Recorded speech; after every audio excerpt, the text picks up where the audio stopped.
A circle full of dogs. We put in work. Oh, baby, let's go out there like a bunch of crazy dogs.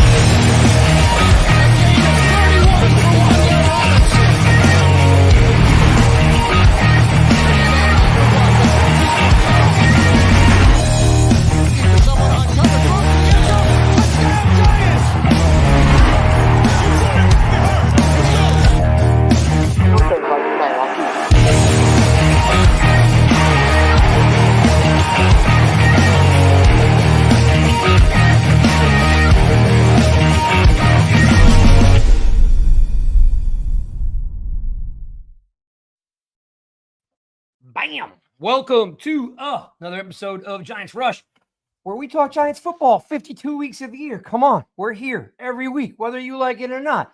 We are definitely here with a lot to talk about. Of course, Jordan Raanan's in the building, got the guys here. And I don't know about you, but like I can kind of like smell, musty, disgusting shoulder pads. I have this flashbacks to high school and college. This is when it all starts, right? So thank you for tuning in. We're going to chop it up with the guys. Jordan's going to give us his best like he always does, right? He's going to give you some insight on Jones and Evan Neal, whether he's eating Twinkies or not, and we're going to have some fun. All right, let's bring in Chris. What's up, Cruz? Hey, Craig. Hey, everybody. Dude, you got a new hat. You got new gear every week. No, same shirt. I've had it. Great stuff. Had to dig it out a little bit. No, don't tell me that's brand new. That looks brand new.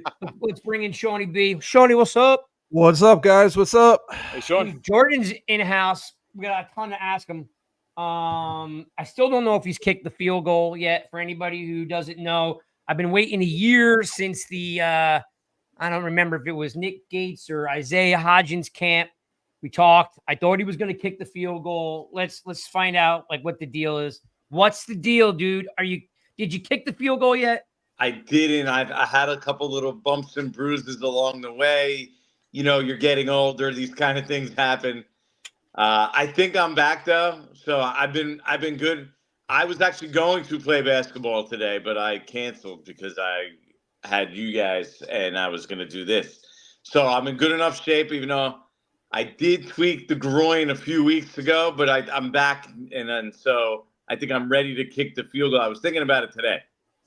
All right, well, if you're going to kick it, can I come? I want to make sure I can witness it, film it. Like, if you kick it by yourself, we don't know what happened. No, there's not going to be by yourself. It's not going to be. Right. It's not. Can I get an invite? I mean, you've been good enough. You'll get an invite. Well, we're going to set a date.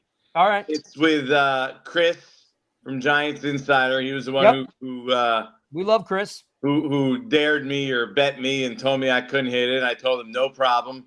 And like an idiot, originally I said I would do it in 3 tries. And then I was like, I don't even need 3 tries. I could do it in 1. It's like, okay, now you got to do it in 1. So I kind of ruined it for myself. Stupid move. Well, terrible negotiator, obviously. We could kind of probably negotiate a practice kick in for warm-ups, right? That's allowed. I won't do it because I have actually not even attempted. Like I could have went and practiced anytime I wanted, but I insist that I could do it without even practicing. All right. All right. Well, then you make sure the groin is good and well stretched out beforehand. Yeah, definitely have to stretch. All right. Well, thanks for hanging out with us. Hand jump warm up. Yeah. Are you gonna and you go down to the high school because you got the field right there, right? Yeah, probably we'll do it right around the corner in Rutherford. You know, there's a nice field right there. Yep. Field goal posts and everything. All right. Well, we're gonna stream live from that because we're tuned in. We need to get Chris and Jerry going on this thing. Another year cannot pass. Yeah, I know. I can't take any more. Ribbing from Biz. You know, it's had enough. Well, let's talk Giants. Let's go. Last time you hung out with us was probably in February. It was off season. We were just kind of shooting the shit about what's going to happen, what could happen. Bang. Now we're here 5 months later. We're up against camp, which is super cool. Again, unless you have like me get a twitch or have flashbacks, right? Right, Sean? You get those flashbacks going. You're like, I do not enjoy this time of year. I'm so glad I'm on this side. Hard Knocks, Jordan. Like, You like it, you don't. You find that it's good quality content. There's some bad acting, good acting. What's your take? I like it because I think we're seeing conversations between ownership and the general manager, ownership with the coach, and this is like maybe we have an idea based on profiling of what it's like. John Mara has told us in the past of kind of how he operates, but I think you're seeing it play out in front of you, and this is the only opportunity you ever have of that, right? Like, when else do you see the owner and the general manager interact in any way, shape, or form? Like, you don't. Never. Yeah, never. So, yeah. And so, like, I think I had an idea, and it really does. This is kind of what I expected. It's kind of like the way John Mara describes how he operates, how he doesn't force decisions, but at the same time, he gives his opinion. So he's, laying the groundwork, maybe subconsciously saying, hey, I obviously want to keep Saquon Barkley. If we don't keep him and it goes wrong, someone's going to be held accountable, and it's obviously not John Mara. Yeah, and he's going to lose some sleep, according to what we saw. Yes. Yeah. But I mean, look, everything has kind of been on par with what we thought. We said they were looking at quarterbacks. What have we found out? They've been looking at quarterbacks, right? He went over to the New England Patriots and said, hey, don't do anything without talking to us, right? The number 3 pick. We told you he was talking about the number 3 pick. I mentioned all throughout the draft process, they really love Jaden Daniels. It sounds like we heard that in the preview for this week's episode. Free agency priorities were edge rusher and offensive line. What did the Giants do? Edge rusher and offensive line. So I think it kind of has lined up now. Maybe they take some liberties, they cut some things out, they make some things look good. But I think for the most part, it's been pretty telling. And I say this, I give them a lot of credit. They've been way more open and showed way more than I expected them to. Yeah, I agree, right? Because I think we all considered, especially like Steve Tisch is a movie guy, right? He already knows probably about all the stuff that gets left on the, on the film room floor that they don't want anybody to see. But we probably got a little bit more than expected, and I will tell you, I actually like the way Dabes is being portrayed. I'm hoping this is the real Dabes, but Jordan, like, show a little personality, show a little humor, show a little intellect. Right? Would you agree that Dabes looks like a well-oiled machine? He's a smart guy. He knows his football. He knows his X's and O's. I think the question with Dabes is the authenticity. I think that's been in question. So I guess it can be interpreted a lot of different ways, whether it's fully authentic or not. But that's how he operates. We see that all the time. I think that's the Dable that we see. But if you do that all the time and you make those same jokes and you say, oh yeah, the only thing we ever talked about is we argued over is a slice of pizza and a donut when you guys hate each other's guts, then you wonder how real is that? Yeah. Yeah. That's what he kept saying. Oh yeah, we never argue. Me and Wink, we haven't argued over anything, dude. What happened the day after the season ended? The day of the season ending, right? I mean, obviously, come on. So I think we all agree. We've been talking about the fact that football wise, and you saw it with the quarterbacks, dude's sharp. That's what I was just going to allude to. Was we just talked about it last week? Our favorite part of it is just getting some X and O's, and him talking to Daniels, and Daniels is like, "Yeah, I'm going to throw a touchdown there," right? Or May seem to like pick it right up, so kind of gives a little bit of validity to the Giants' plan on potentially moving up. Absolutely. I mean, look, they flat out in the promo for this week. I haven't seen the actual episode yet. But it was like, would you trade up for Jaden Daniels? And Dable was like immediately like, yes. Yeah. I mean, he didn't even flinch. And then they show Joe Shane talking to Steve Tisch, John Mara, and Dable. And it's like on draft day, because you could tell they're in suits. And it's like, so we all agree if we can't get a quarterback, we roll it back with Daniel and we get him a weapon. Like, I mean, they're not even hiding it. I think actually, in a way, I thought about this today. They decided, hey, just show it. We actually think when Daniel's best year was when he was kind of ticked off that he didn't get the 50-year option and he had to pay for his contract. What's the purpose of hiding it now? Maybe it motivates him. Maybe that's what makes him play better. We'll take that. We'll just put it out there because it did happen. Everybody knows it anyway. Like, what are we really hiding? And maybe Daniel, lights a little fire under his butt because he's generally a pretty mellow, low-key guy.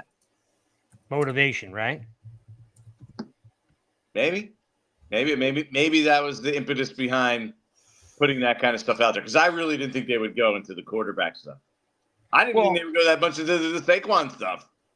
I saw the same promo you did, and I got to give you props because, what I just blew by was, and guys, jump in here if you recognize this. Jordan just said, hey, they're talking about, hey, if we don't get a quarterback here, we're going to get Daniel some weapons. The key point is that they're wearing suits. I didn't even realize it was draft day. I just thought that was another day at the ranch. So, but if you watch that promo piece again, they're all ready to be on TV. They got suits on, which, by the way, accelerates my thought process on how much they really did want a QB, because they're literally saying if we don't get a QB, not tomorrow, not next week. And they were contemplating getting a quarterback that day up until that day. Like, that was still a possibility. It was an outside possibility, as we learned, because the price was never going to be reasonable, right? The price was going to be, 5 first-round picks for the Patriots, and it wasn't even going to be reasonable. Like, the only way the Patriots were going to do that is if it was something wild, and so that's why we end up, watching everything unfold the way it did. Yeah, and Shane said when he was on the Hard Knocks podcast afterwards that this was going over the draft plan. So, like, when I was watching, I knew the suits, they were kind of going over things. What I'm curious to see is what Mara was talking about when he says, if we're going to do these deals, deal, I'm going to have palpitations. That's what I'm curious to see what that's going to be. Because, HBO's done a job of, like, putting things out there, making you think one thing, and then it ends up being something else. So that has me extremely curious of what Mara was talking about there. Yeah, we will see. I don't see a scenario where it was actually a quarterback. I think, and I've heard some stuff about Joe Alt, so I wonder if it's something involving that.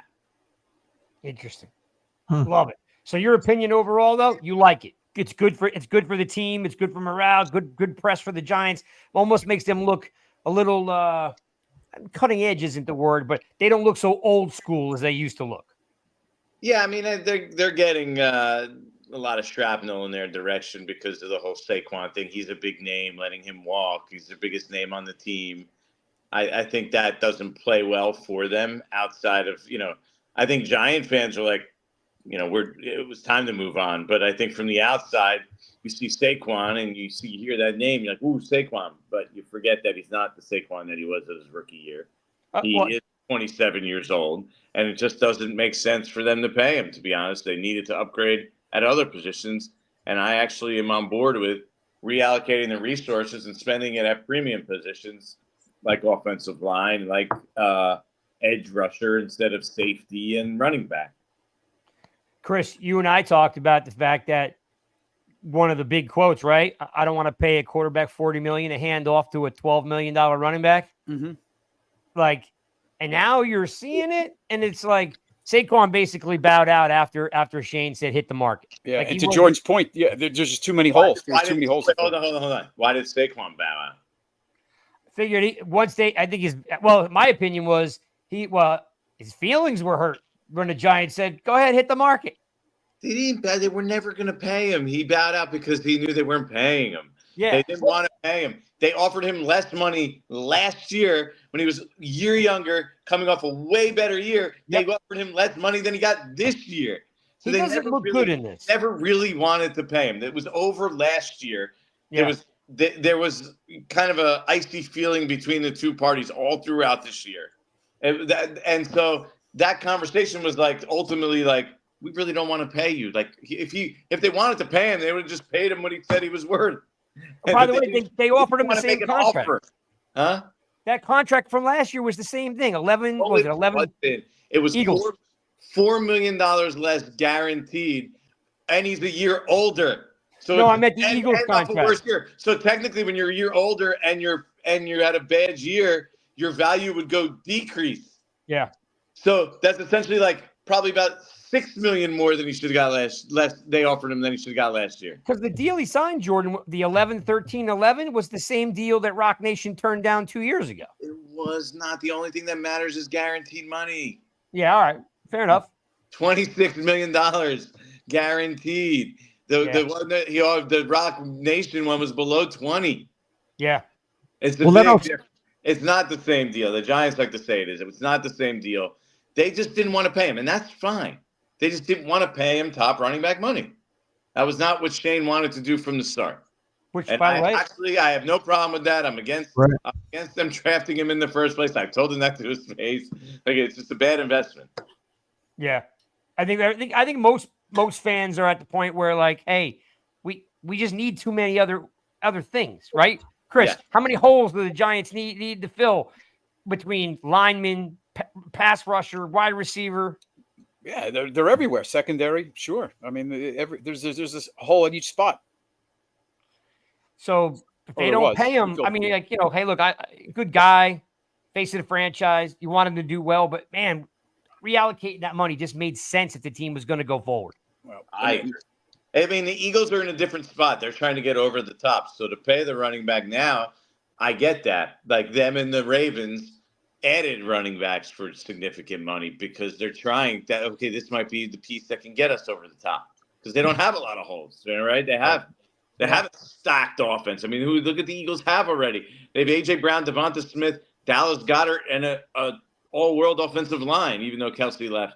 So, yeah, okay, now we'll add a running back on top of that. It's a way different situation than offensively than the Giants are in. The Giants right now don't have a tight end. They're trying to rebuild the offensive line. They're trying to rebuild their wide receivers, right? It's another great segue. Chris, what did we talk about right before Jordan popped on? Jordan, tell me about. Go ahead, Chris. Run. No, Jordan. I mean, I'm trying to read the tea leaves here with Van Rotten. They bring him in today, obviously, who hasn't been signed.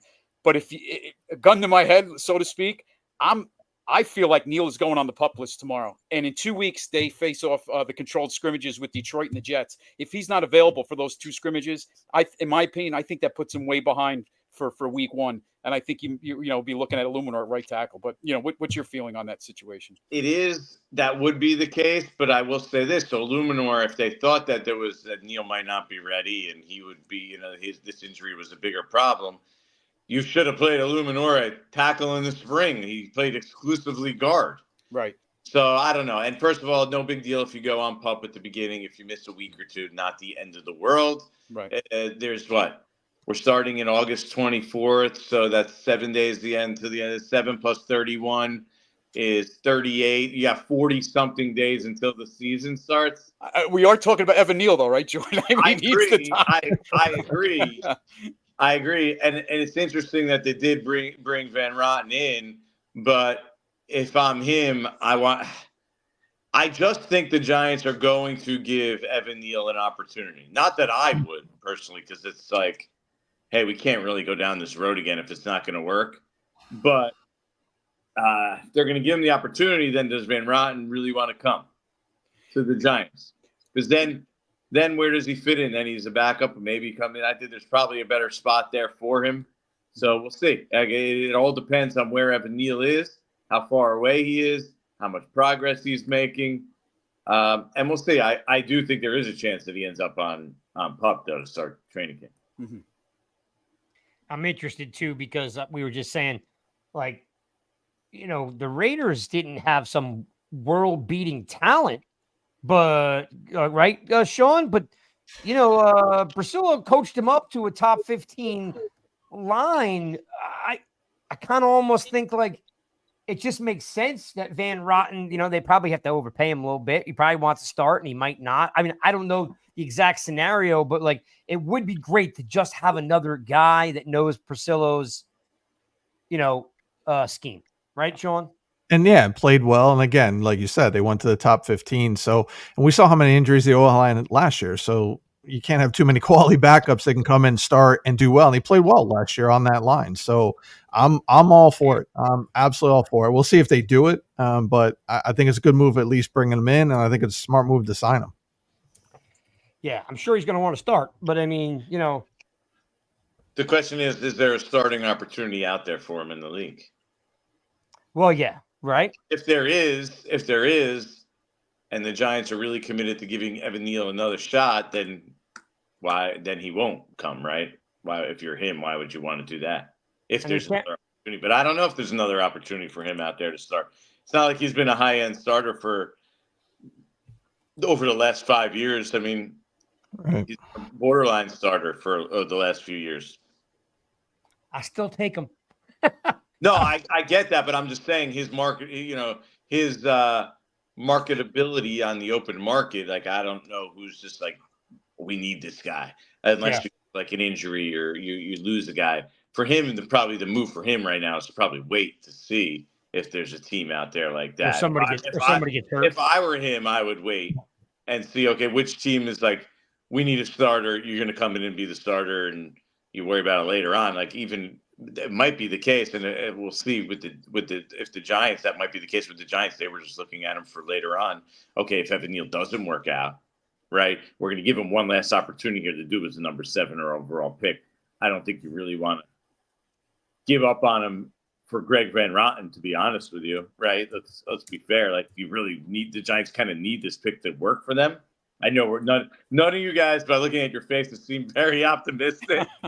Well, I'm different, Jordan. Here's my take. If you bring in Van Rotten, it's because you're going to have a Luminar at tackle. So, I mean, it's understandable. But I'm also he was the number 7 pick, right, or number 5 pick, and he had probably one of the worst O-line coaches in the league coaching him up, not develop him. The whole entire O-line was bad. So I really want to wait to see what he does with Brasilla. And I know a lot of people say O-line coaches don't matter, but I mean, Bill Callahan makes a difference. You have other guys that make a difference. I want to see what he does under Brasilla before I write him off completely. So that's my take. I'm optimistic. I agree with you, by the way. I don't think there will. I mean, that's Joe Shane's pick to do 7th overall. I don't think he wants to give up on him just so quickly, right? Like, they want that to work in the worst way possible. Now, you don't want to derail your season by, like, having no turnstile out there for like 6 weeks and sticking with it when it's not working. But I don't think they'll go too much longer with him this year if he struggles again with a new coach. But I think they're going to at least give him the start. They'll have a short lease, I think, on him. And again, coming from the SEC, what he did at Bama, and then you look at the entire line, who none of those guys developed. JMS was the top center in the league, in the draft, and he didn't have a great rookie season, right? So I think there's something to be said of, you have an O-line who can't block a stunt or twist for 2 years. There's something to be said that, a new coach can make an impact, at least for me. Let's not forget the the elephant in the room. You can't afford to have a turnstile at right tackle with Jones back there. The guy's made of glass.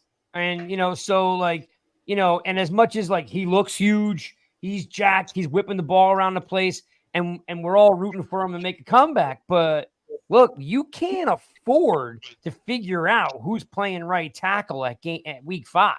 You can't be having shuffle this guy. Let's try that guy. Like, hey man, pick one and go. And if he ain't the guy, they almost need to make that decision on Evan Neal during training camp, to be honest. Yes. Yeah. Bang. Yeah, because again, you need the continuity. Like when we had Pugh on a couple weeks ago, Jordan, he's like, look, it's like wiping your ass. You can't wipe your ass the same with your left hand as you do with your right hand. He's like, because what happens when you use your offhand, it gets messy. So when they start moving the left tackle, the right tackle, and the right tackle, the right guard, he's like, it just gets messy. And it's just a fact. So to Chris's point, just figure it out early. Do not string this along, until it's too late and you get no continuity and guys get hurt. Like, I'm kind of over it already. Just get a line going, whether it's Neal or it's not Neal. We did the same exact thing with Flowers. Yep. Held on to that because we kept saying, he's going to be the guy. It's your buddy, right? He's going to be the guy. And he was never the guy. I was trying to tell you all along he wasn't the guy. Yeah. Well, we didn't know you that well back then. Now we do. And I wasn't on the show back then, so I would have backed you up, Jordan, because Flowers was a reach, and he was, yeah. So yeah, well, look, you're good. I remember I don't want to go down the Flowers, hallway, but like, I mean, he was a mauler in college. They told Jerry Reese he's a mauler in college. He has no technique, and they drafted him anyway. So I don't want to go down that road with Neal. I want the guy to make it. He's cheap, right, on his rookie contract, but we cannot afford to be playing with Drew Lock, who is terrible. Okay, we cannot.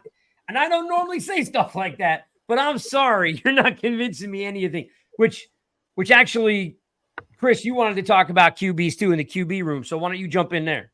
No, I just wanted to mention, Jordan, what every Giants fan fear is you hear it on the telecast that first week when the offensive line runs on the field, and then the commentator says, "This is the first week that all 5 have played together." As a Giants fan, you don't want to hear that. I want to see Neal, going back to Neal, in those preseason games against 2s and 3s. If he can't handle it in a preseason game with Detroit against 2s and 3s, I think the writing's on the wall and he's got to come out. He should be able to handle that. And that is, they don't play a lot in preseason, but I think in Neal's case, he needs the playing time when he gets out there. And I want to see him against 2s and 3s besides the 1, and you just get him those reps. Yeah, I mean, if you can't handle 2s and 3s, you got to cut bait real quick. Like there should be no hesitation. No, like, oh, we're going to give him until the regular season, a few games in the regular season. No, if that's the case, you're right.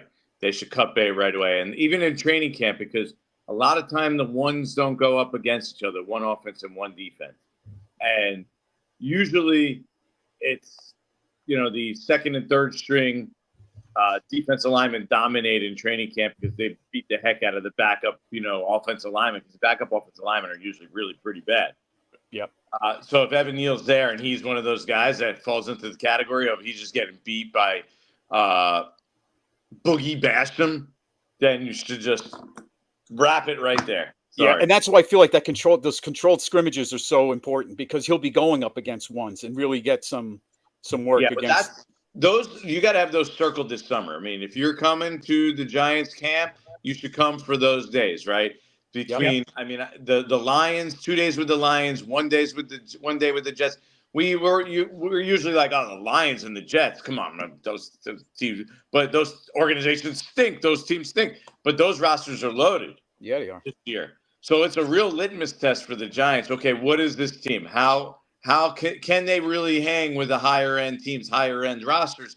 Those are going to be some interesting days against the 2 against the Lions and the 1 against the Jets, which I don't think is open. I don't know. It's at Florham Park, but the 2 against the Lions, which is coming up really in like a couple weeks. 2 weeks from today, it'll actually be the 5th. Yeah, 5th and 6th. Yeah. So and speaking of the 5th, Chris and I are going to be there. Yep. So we'll look to see what you're up to. Jordan will be there. We're going to do a little stream from there. Check it out. I usually don't go to camp, but people have been begging us to go to camp, so we're going to do some cool camp stuff. And joint practices is different. It's not just like camp is boring. Okay. Yeah. Joint practices is different. It's basically like the same as a preseason game would be, maybe even better. Yeah, I agree. Agreed. Well, ones are actually going against the ones for a little bit. Right. Yep, and you always get a good scrap, right? You always get a good scrap. There'll be some fight. Oh yeah. Yeah. Housekeeping. Want to remind you folks out there who think you're great at fantasy football. This will be the 2nd annual Giants Rush Ballers League.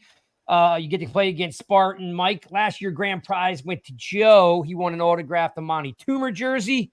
So if you guys are, I don't know what the prize is going to be this year.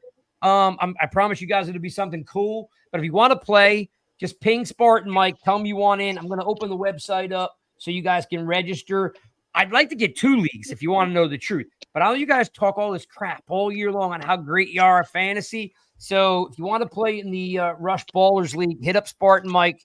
And then I'm going to open up the registration, I think, next week. We'll get you guys in there. So make sure you're playing the Rush 2nd annual Ballers League. I just don't know. Chris, what should I give away this year? That's the question. Well, we have some of that turf from the old they ripped up 2 years ago. I can give a piece of that. We do have some turf from the end zone. Jordan, we have the piece of the end zone from 2 years ago with all the knee injuries. So maybe we'll give that away. I don't know. I think the Toomer jersey sounds a little better than a piece of turf. That would be an add-on. We'll just throw that in. We'll just throw it in. See this right here? Yes. I went to Maryland. That's a piece of the Cole Fieldhouse court. So they take the piece of the court, they put it on the plaque, and they make like a nice thing out of it. Nice. Yeah. Well, We were just going to Same throw some concept as carpet at turf, it. although I don't know if you want turf. Hey, this is the spot Saquon Torres Neo. Saquon Torres Neo on the road. That'd be worth a lot of money. But we're going to come up with something. I don't know what it is yet, but I'll come up with something. So all you guys that are brazen enough to say how great you are at fantasy, just bring it, because Spartan Mike seems like he wins every league he's in. So we should give away a day in the life with Jordan Raanan. Like, you get to experience one day of what Jordan Raanan is like as the prize, grand prize. That excited. I'm telling you, these people will be very disappointed. I don't know. Tell people all the time. They're like, "Oh, you got to go to training camp." I'm like, "Yeah." I'm like, "You don't realize how boring it is. Like, for the most part, like they do the same things over and over. Like the joint practices are great. That's why I said like I would be all in on those, have those circles. But like when you go to practice every day, practice is pretty boring, because we're not, especially in the regular season, where they kick us out when they actually do the real stuff. So you're basically there for like stretching, warm ups, a few individual drills. Now get the hell out of here. Yeah. Same thing over and over every day. Same warm up, same stretch, same like individual drills. You're digging for some stories there. Yeah, I mean, you're not getting any stories there, to be honest with you. All right, well, let's talk about, let's move into Jones, because Sean, you and I both saw it earlier today that he has declared himself cleared. I don't know if that's, him saying, I mean, Jordan, you would know. Is he cleared by Ronnie Barnes? Is he cleared by the medical doctors? Or is this basically him just saying, I'm ready to go? I think that's him saying, and he's heard from doctors saying he thinks he's going to be cleared, and that the official clearance will probably have to come tomorrow when they report. But the expectation from the team and Jones seems to be that he's going to be cleared, and maybe they hold him back a little bit at times. Like it doesn't make sense to just go crazy it's early in training camp with your starting quarterback. You might want to hold him out of some team drills here and there for sure, but I do expect him to be in team drills pretty early in camp, and away we go. Daniel Jones. He had the surgery. I remember, because I was like, who the heck has surgery on Thanksgiving, right? But the dude had surgery on Thanksgiving. And so that's November. So you're talking about 9-10 months from the surgery. That's about, what the normal ACL, recovery is. So I don't think it's anything outrageous. And any vibe around the building about like what he looks like, his demeanor, like Jones is a lightning rod, right? He's polarizing, love him, hate him, root for him. Like what's the chatter around the building on Jones? I mean, he looks good. Daniel Jones is nobody, no matter what you want to say about him, no one's going to say he's not a hard worker. The dude works hard. He works his butt off. He's big, he's strong. He's an impressive physical specimen. I mean, I don't know if any of you guys have actually stood next to him. He's huge. No. He's looking bigger. Like he's looking noticeably bigger in the pictures and stuff. He's been big for like 3 years now. Like 3 years ago, I think maybe like COVID, I think it was. He really bulked up. First of all, he was huge anyway. I played golf once. The dude like hammers the ball. He just kills it. He's huge. You stand next to him, it makes you. People are always like, "Man, you look. How tall are you?" And I'm like 5'11", but these guys make me look like I'm like 5'2". Yeah, and he's got to be 6'5", 6'6". Yeah, he's huge. I mean, he's like 6'5", 6'6", 230. Like he is, and he is solid.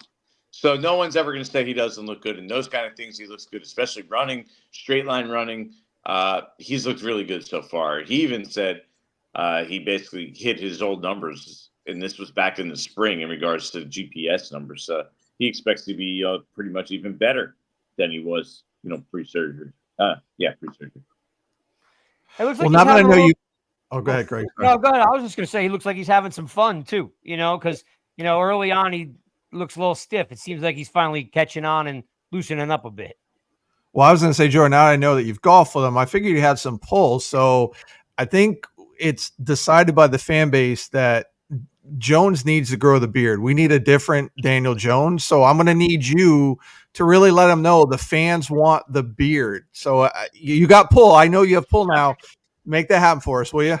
I think it's been relayed to him already that the people like the beard. It was like the F-U, Danny, right? Danny, yep. F-U. So I think he's well aware of that. He did kind of like it, but when I saw him yesterday, there was no beard. So yeah, I think he goes out, pulls a Dan Fouts, grows the beard or Favre or whoever, like, and just I don't know, like just new year, new look. Why not? It would be great if Daniel Jones did a total heel turn and was just a complete, I'm trying to like not curse here, but just complete a-hole and just be like, I'm going to prove all you wrong. They wanted to get rid of me. Screw them. Like all you guys, everybody talking trash about me. I'm going to show you I would love to see that. That'd be great. That'd be great entertainment. A little WWE style, like Daniel Jones heel turn. I'll prove all you wrong. Let's go. Dude. I gotta tell you, if Jones came out on like a Monday Night Raw thing, like that would change everybody's perspective on the cat. You know what I mean? Like everybody would be like, all right, this guy's not so bad. And then he rocks the beard on top of it, or a big handlebar mustache, like Minshew. Win the fan base over. I think just like coming out and attacking everybody, he would win people over. Because it's like, you think I can't throw? You'll come watch. You'll see. Let's go. Yep. Neighbors is going to make a difference. He's got to make a difference. It's a lot to count on a rookie. That's my only concern. Like sometimes it takes guys time. Now, I think he looks like he's outrageous and he's a premium athlete and he looks different when he's on the field. And I don't want to compare him to Odell, but it's like when I used to watch Odell in practice, it looked different and it kind of get that same feeling from Neighbors.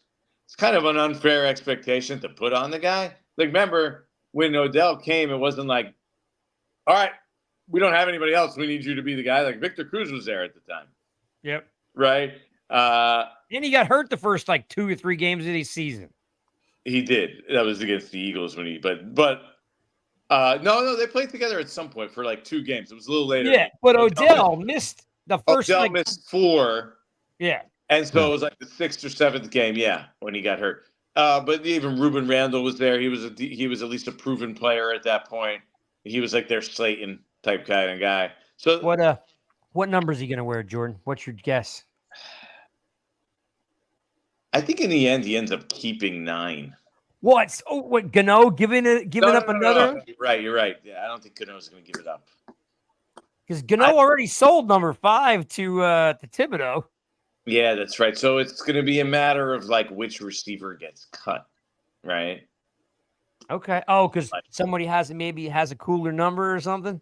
Yeah. So when other options maybe open up, maybe 88 opens up or something like that. You know what I mean? Or 3. Mark Thompson said 3.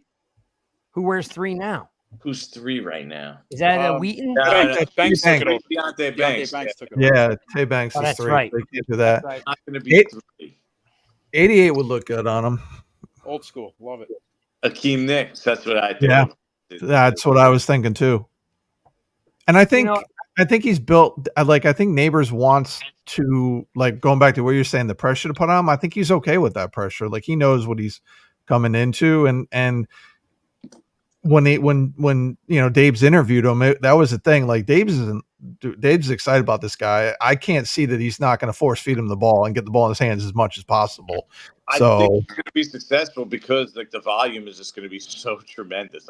It's almost impossible for him to fail this year, barring an injury, because he's super talented, uber talented, and you said, they're just going to force feed this guy the ball. I think 40, 50 targets is not out of the question. Yeah. 10 a game. 10 a game.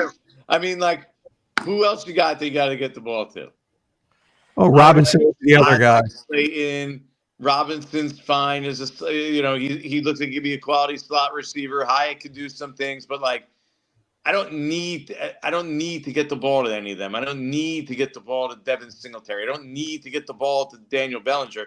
I'm going to go into every game saying I need to force feed just before I even start dishing the targets around 4 or 5 times. Malik Neighbors needs to have the ball in his hands.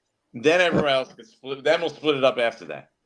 And the Hard Knocks promo I saw today, which I'm sure everybody saw the same one. I think it's early on. It's Dabes and GM Joe standing next to each other, and he says, "This guy just jumps off the tape," or something this guy is just a beast on the tape.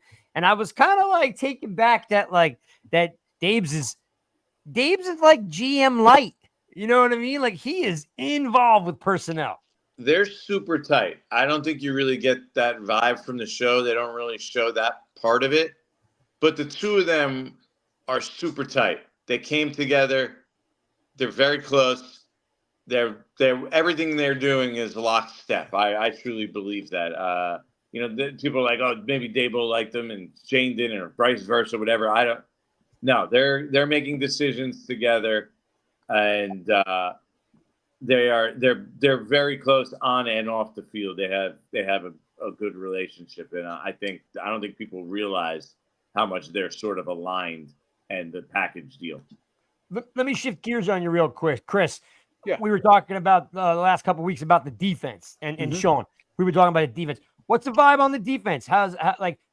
Season Hard Knocks episode 1 was basically a defense episode. Starts off with Bowen talking about the players he wants, and then they kind of roll it into the Brian Burns trade.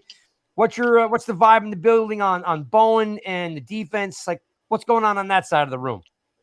I'll be honest. I'm intrigued by Bowen. He's an enigma to me at this point a little bit. Like, I don't really know. It's like it could be good. It could be a total disaster, right? Okay. Like one way or the other. It just seems so basic to me.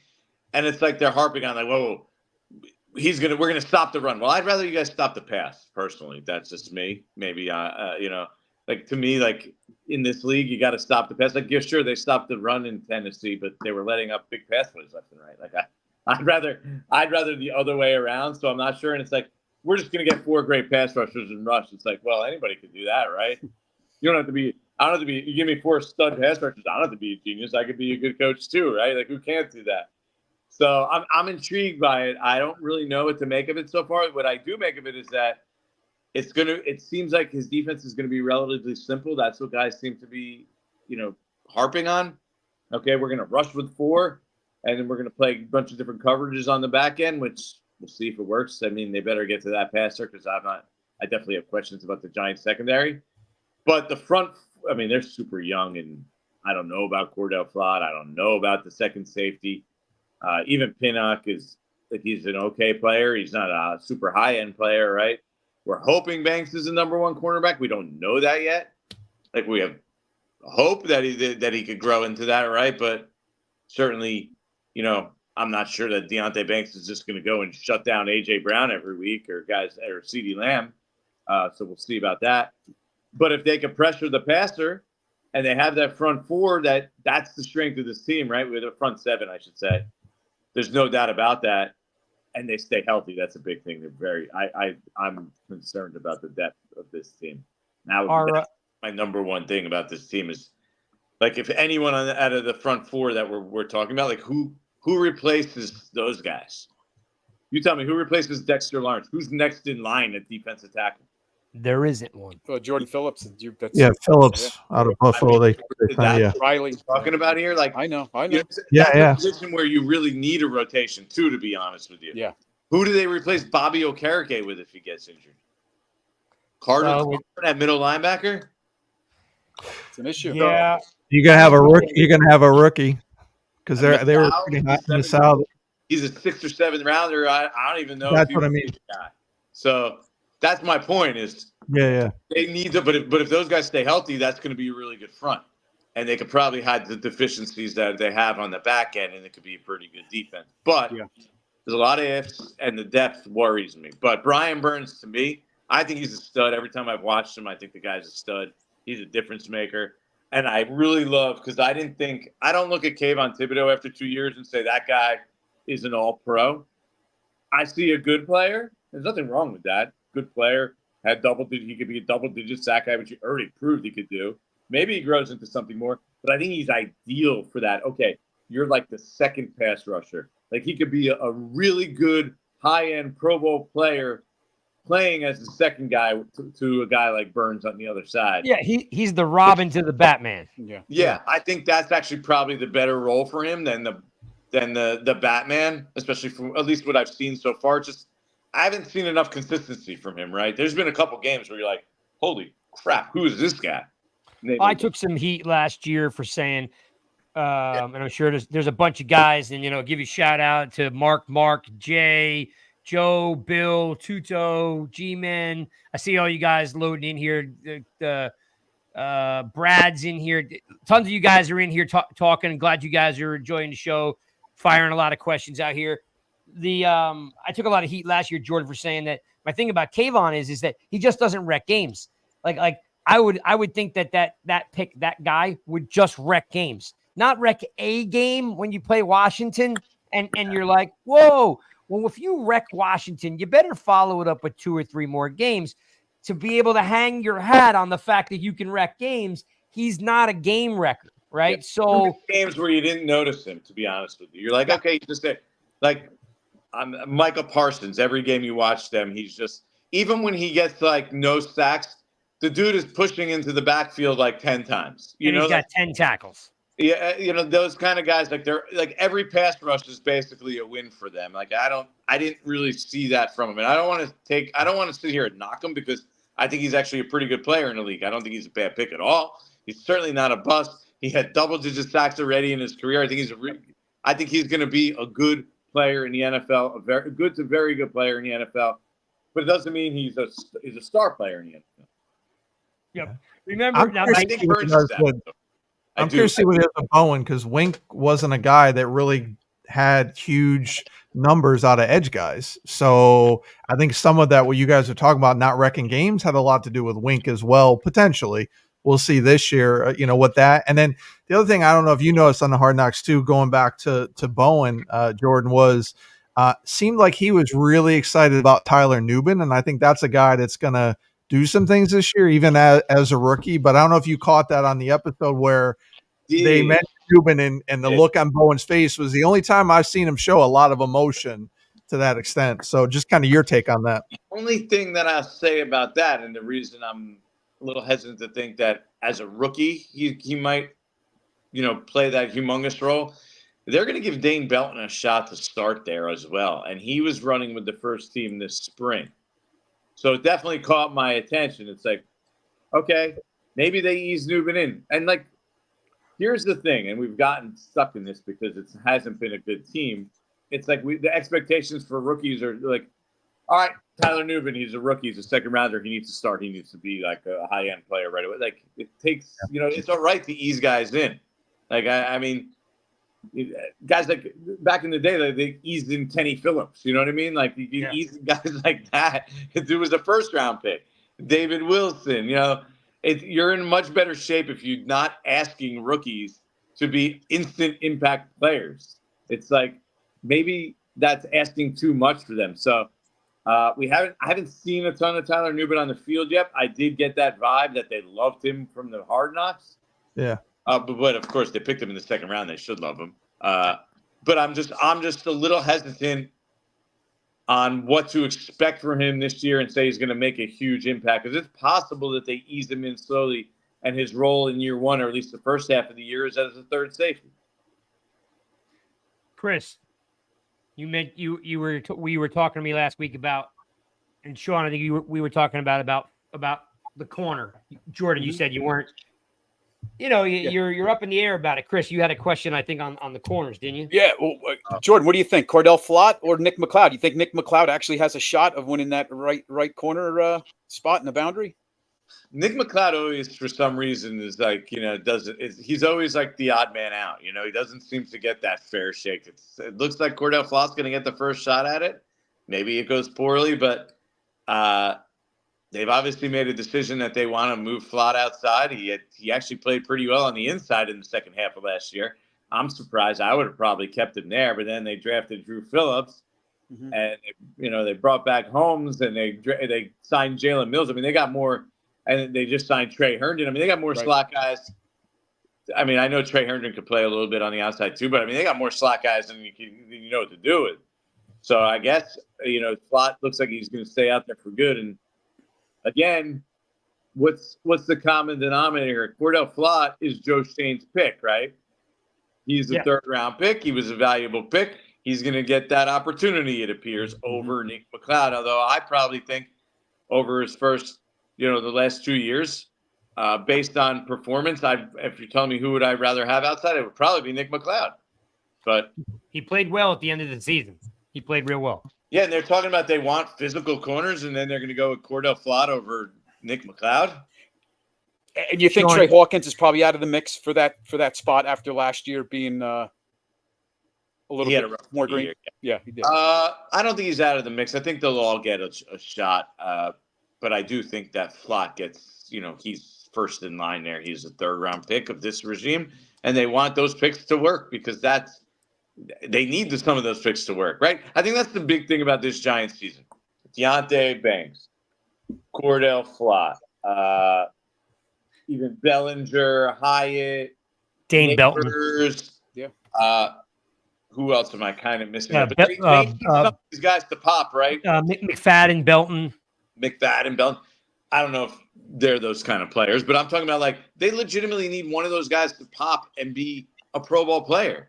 A couple of those guys, whether it be Neighbors or Banks or who are the Giants' premium players right now? I guess you go Burns. Dexter Burns, Okereke.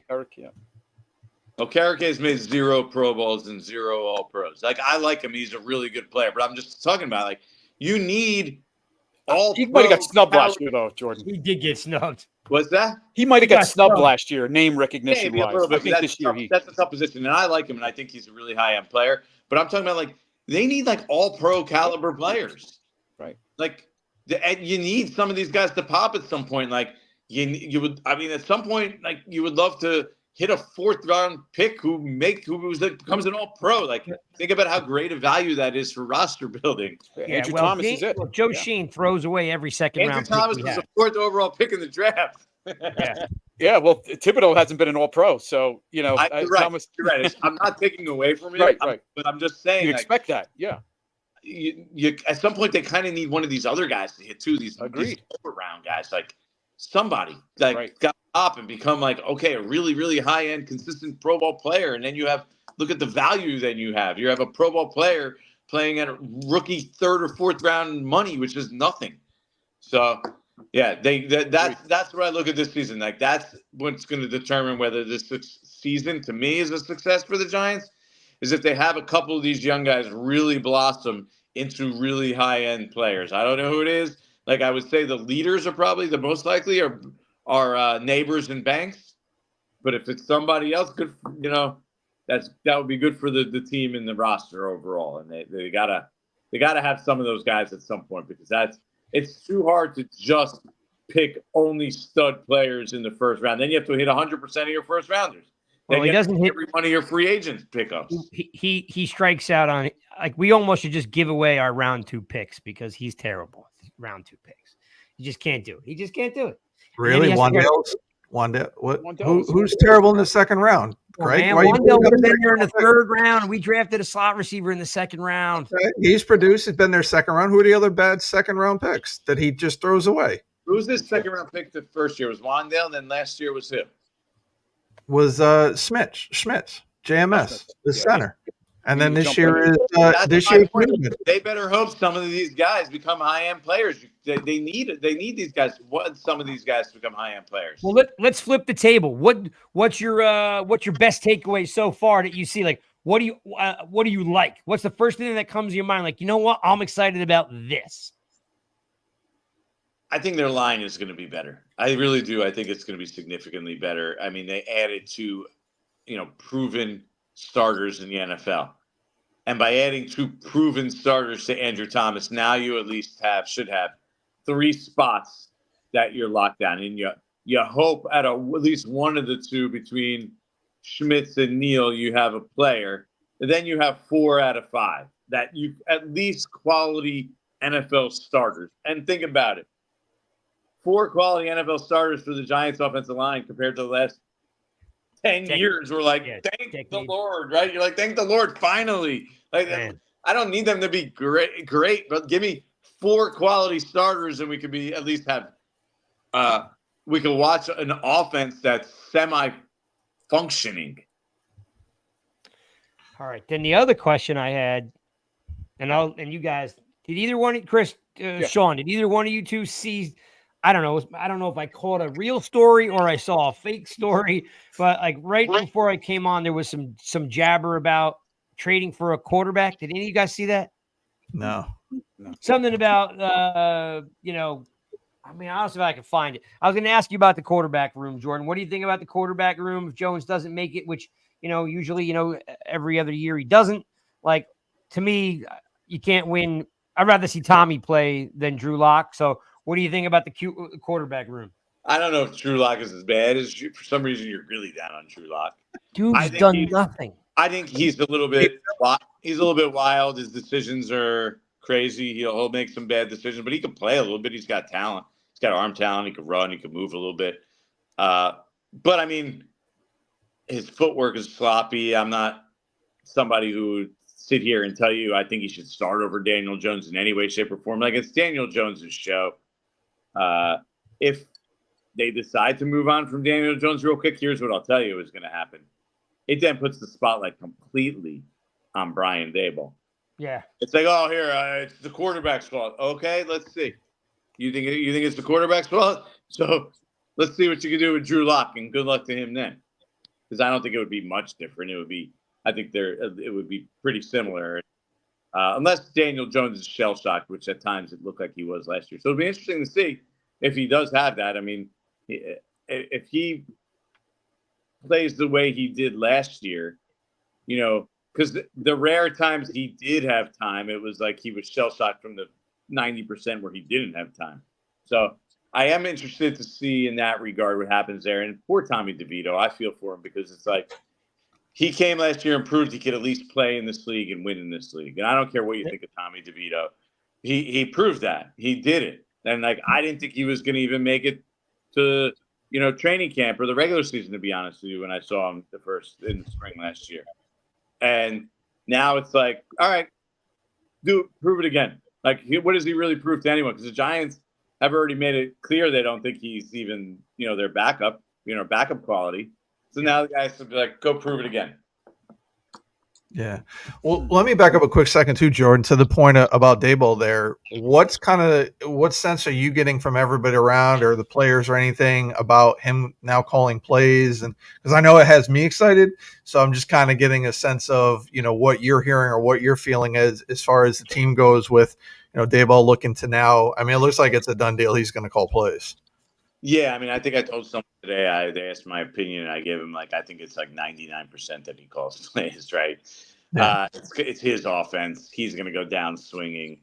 I think the players like him as the offensive coordinator. I mean, he's likable in that role. Like, that's what he knows. That's what he does. So I think they actually like it. We haven't seen enough yet where I could really draw any conclusions on, how different it's going to look. The only thing I feel is that, remember when Daboll was in Buffalo? This is going to become a much more passing offense. He didn't want to run the ball in Buffalo, right? Mm-hmm. Mm-hmm. And I feel like he didn't really want to run the ball here with this offense with the Giants, but he had to because his best player was a running back, his best offensive player. And you saw that the last 2 years. And last year they actually tried to open it up and throw more, and it was a total disaster because the line was just an absolute sieve, right? I mean, it was their line by week 3. Go look at some of the guys. They started Marcus McKeithen with Josh Zudu, and there was even another Bredesen there. Huh? Phillips. Yeah, and Parrott. In one game, and it's like, wow, whoa, that's where they were at by week 3 of last year. It was crazy. So nobody really was going to be successful. But I feel like Daboll wanted to open it up and throw the ball more last year. Kind of led to part of the problem. But and then from seeing it in the spring is more like a passing camp. So maybe I'm a little biased by that, but that's the impression that I have right now. We're going to see a much more pass-heavy, pass-oriented offense. And you don't want to give Devin Singletary the ball 20 plus times a game, right? Do you? Right. Who's running back number 2, Jordan? Help me out here. I can't even answer that. I mean, Tyrone Tracy and Eric Gray are probably going to battle that out for that spot. That's how I view it going into camp. I don't think the Giants have an answer to that right now. I don't think there is an answer to that right now. I think they want to give Eric Gray a little more of a chance here. Last year was a disaster for him, obviously. They used him as a punt returner. That was not – he was never a punt returner. But even then, even as a running back, he struggled. And, yeah, it was a rough year for him. But I think they want to give him the opportunity, and we'll see how quick Tyrone Tracy can come along. So between those two guys, I wouldn't be surprised if at some point they end up adding a veteran too. Who's the surprise cut of the year? I won't hold you to it. I don't really have a surprise cut. I guess it could be like they're gonna have to cut probably Gunnar Olszewski or Isaiah McKenzie. Got to be McKenzie. I don't know about that. McKenzie's their guy, remember? I know. So, the whole Bills thing. And that's why I even put him on the list, because Gunnar was really good for them last year. He actually performed really well. He was one of their best pickups, their best players that like what he did. And for him to get cut would kind of be like, in my opinion, kind of ridiculous. But,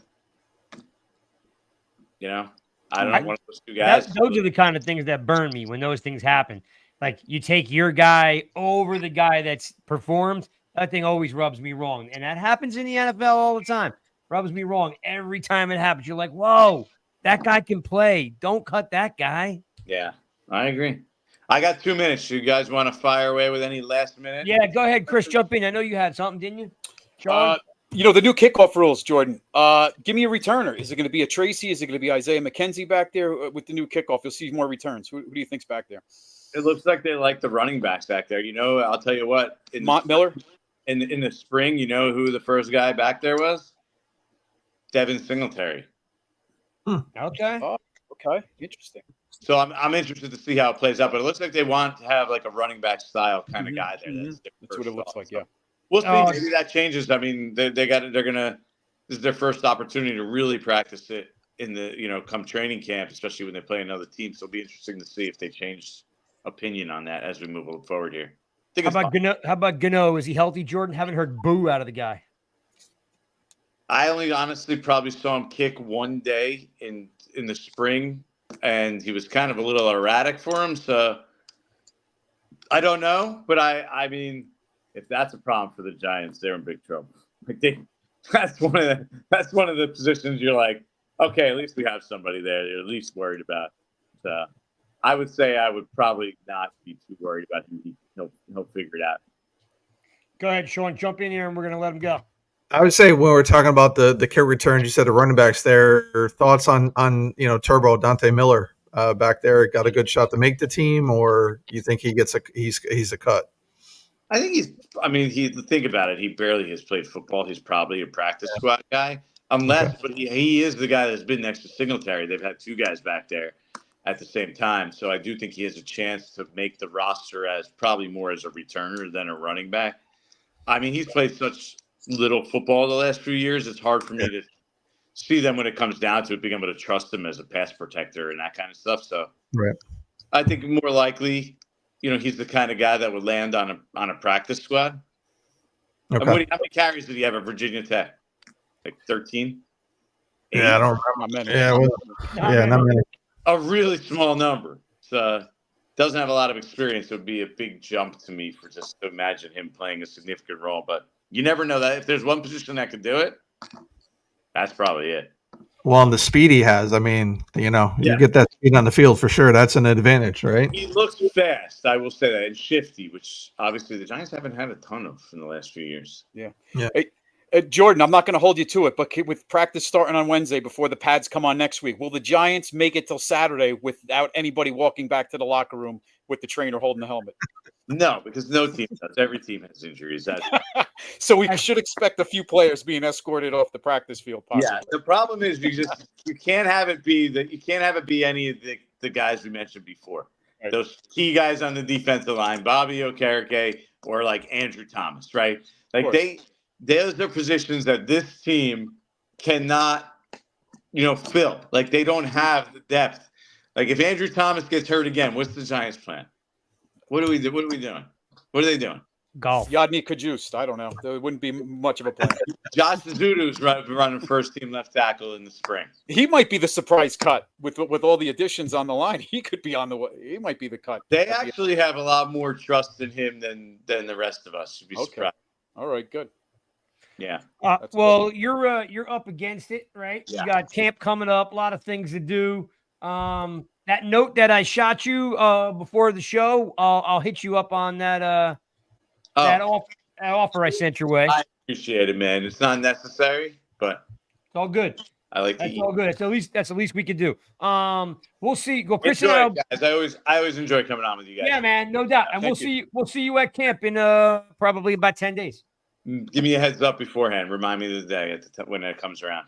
Yeah, without a doubt. Thanks, Jordan. All right, guys. Thank you, Jordan. All right, guys. Have Have a great night. Gentlemen, we are up against camp coming up. Jordan's always great to us, man. So he's always really good to us. Gives us everything he's got.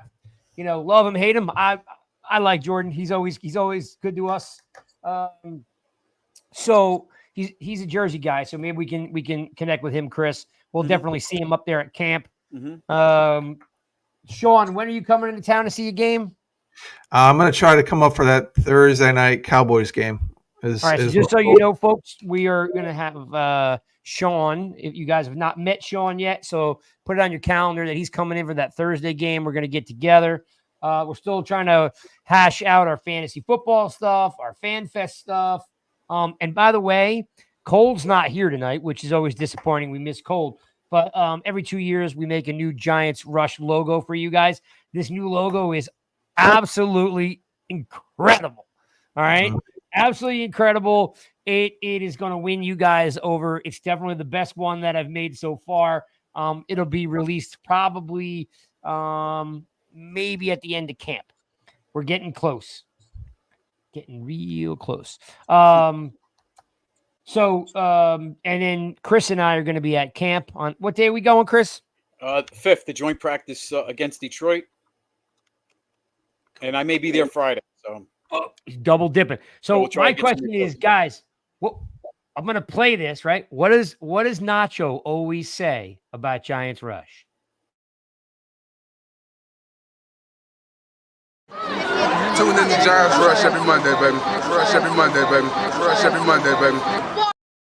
So listen to Nacho and make sure you're tuning in every single Monday and listening to Giants Rush and telling your friends, subscribe to the YouTube channel. Appreciate all the support you guys give us. So we're live on YouTube and Instagram tonight. I have no idea if it worked, but we're kind of moving away from Twitter a little bit for the show. We'll see if that hurts us or helps us. If not, then I'll go get that, as Jay would say, splurge for the $8 a month if I have to. But right now we're on Instagram. We adopted that, so hope you guys will check that out. It's NYGiants_Rush.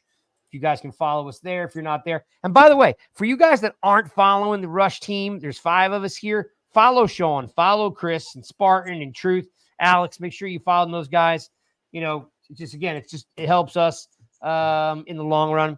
And we appreciate you guys hanging out. Anything you guys want to say before we go? Anything we should look forward to? Anything different? Anything we missed? Anything out there that we need to cover? No, I can't wait for Hard Knocks tomorrow night, though. HBO Max, 9 o'clock East Coast time. Right? 9 o'clock, right? Yep. And I think there's one more episode next week, and that'll wrap it up. Yep. Yeah, and then I'm assuming it'll move to YouTube or something like that. So if you don't have HBO or HBO Max, if you don't have it and you haven't watched it, as soon as the season's over, they'll move it somewhere, whether Giants.com or you'll be able to see it somewhere. So I enjoy it. And of course, as soon as we get into August, you know what that means. Chris and I will be receiving some boxes from the Giants with some Super Bowl rings in it, we are told. So we'll be able to unbox those. I've been trying to get you guys some more interviews. I have not had any luck. I will tell you this. I always think I give away cool stuff, right? So we used to do this thing years ago where if you could connect me with a player for an interview, I'll bring you to a Giants game and you could sit next to me and Chris. So what I'm looking for is you have a friend of a friend. It's a cousin. It's a next door neighbor. If you can get us an interview, 15 minutes, 20-minute interview with a player, we'll invite you to hang out with Chris and I for the day, tailgate and watch the game. Whether you sit with Chris or you sit with me, we'll figure it out. So a little bit of a fun game I want to throw out you guys. And Guy Wimper does not count, Jay. That's good. Does not count. He was barely a player when he was on the team. Chris Bober, we got his number. We can call Chris Bober from the 90s. Yeah, we are not. He wants to sit with Chris. You can sit with Chris, but Chris, you can sit with Chris. My seats are in the lower bowl. His are upstairs. Oh, somebody said they're working on Dexter Lawrence, Michael Taylor. Dude. Oh yeah. So that's my brother Mike right there, Taylor. His kids go to the same high school as Dexter Lawrence, and they have a mutual friend that knows Dex. So yeah, Mike, get to work here. Come on, man. Well, let's first get Dex of all, on the show. Sean, Mike, I've seen Michael's man cave. He's a Carolina guy. Yeah, man cave is off the chain. It is absolutely insanity, right? It's so cool. Nice. I probably, if Michael does pull it off, I don't think he wants to hang out at the games, right? Because he probably can go anytime he wants with you, but maybe he'll have a better time sitting with me.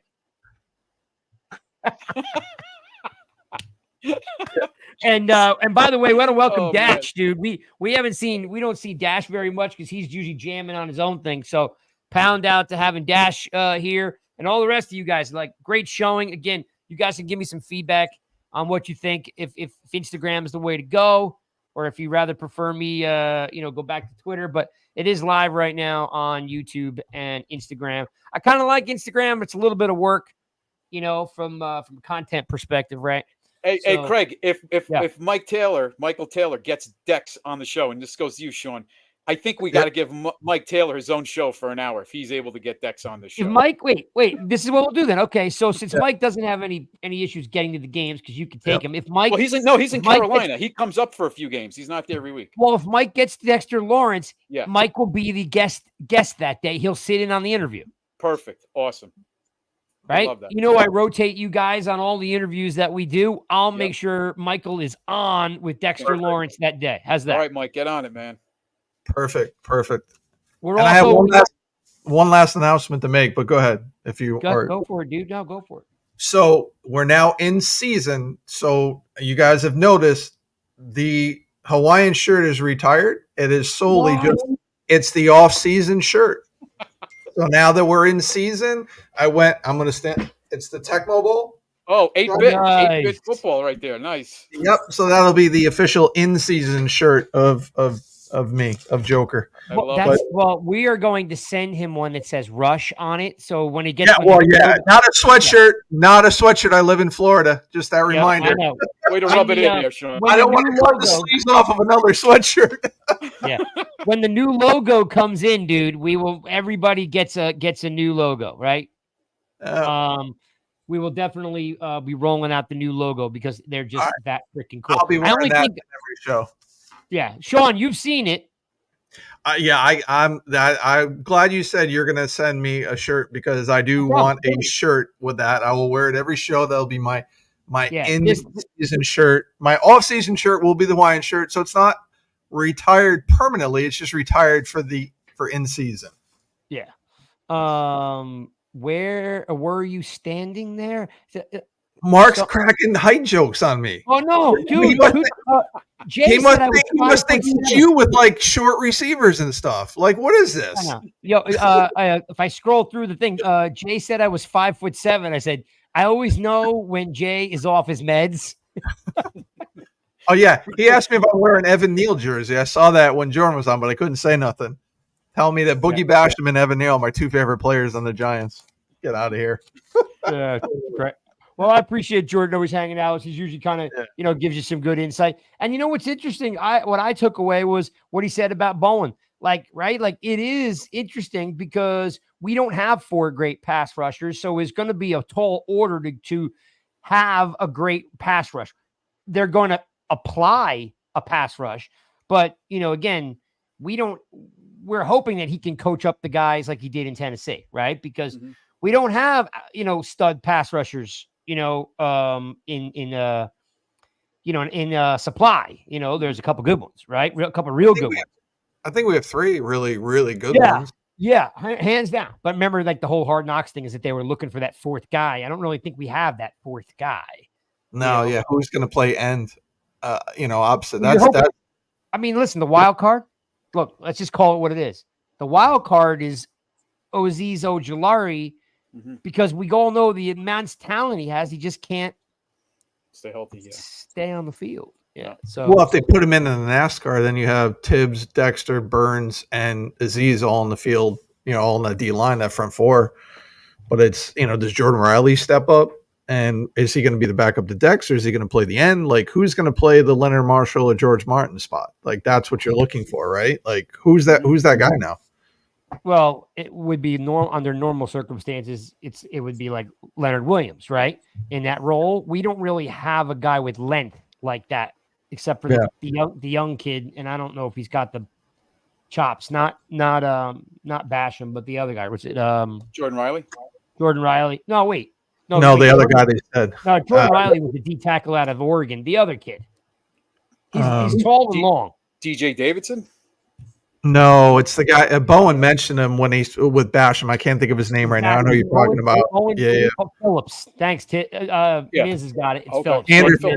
Anderson. Ryder Anderson. That's the one. Ryder Anderson. Oh, that's right. Ryder. Bowen says it's going to be Ryder Anderson, or is it going to be Basham? Yeah. Right. So we'll see. I mean, he's got the length. You know what I mean? You need someone that's got length to play the end spot, right? Somebody that's 6'4", 6'5", long arms. We'll see. Maybe we'll see. What they do. Yeah, or will they keep Timon Fox at edge? I mean, outside linebacker. He's not making the team. He's light. Yeah. Yeah, I can't see Fox making the team. You don't think so? Okay. I'm not saying they don't want him to. I just think it's going to be a numbers game, right? I mean, like, we forgot about the fact that how many DBs they have, right? McLeod, Hawkins, right? Holmes. I think Holmes is still here. Yeah. Aaron Robinson. He plays a lot of nickel. He plays a lot of zone. Yeah. That's the thing that I know Jordan brought up about the worry and people talked about. But if you're not playing as much man, like you can. I'm not as worried, right? And that's where Hawkins steps up because. Right? It's more simple. It's less complicated in Wink's defense. Maybe Hawkins can play like he did in the preseason because it's not as exotic and he's playing zone. So who knows? Anything's possible. And let's not forget Simmons is out there moving around, playing, slot and so forth. And Miz, Nacho's still on the team. Nacho basically good run stop. Nacho and Riley are basically your answer to Dex. Like the rotation wise, you're gonna have Dex, Nacho, and Riley are your 3 technically nose tackles. Miz, he's still here. And by the way, good to see you, Miz. Thanks for hanging out. All right, gentlemen, it's 9:17. We're gonna wrap it up. Always good to have Jordan on the show. It'll be up tomorrow on YouTube for you YouTube folks, or you Spotify, Apple Pod people, as I call you, podheads. It will be up and ready to roll. Appreciate you guys spreading the word. Mark, you did ask. I forgot to ask Jordan about the quarterback situation. They're going to carry 2 or 3 with the injuries. Mark, I mean, it'd be tough to see them only carry 2, right? I mean, they may carry 3 early on because you don't know where Jones is, right? And so apologize, Mark, for missing that. Either way, good show. Next week we have Sean Marash from WFAN hanging out. And as I said, anybody who scores me an interview with a player gets to sit next to me or Chris at a game.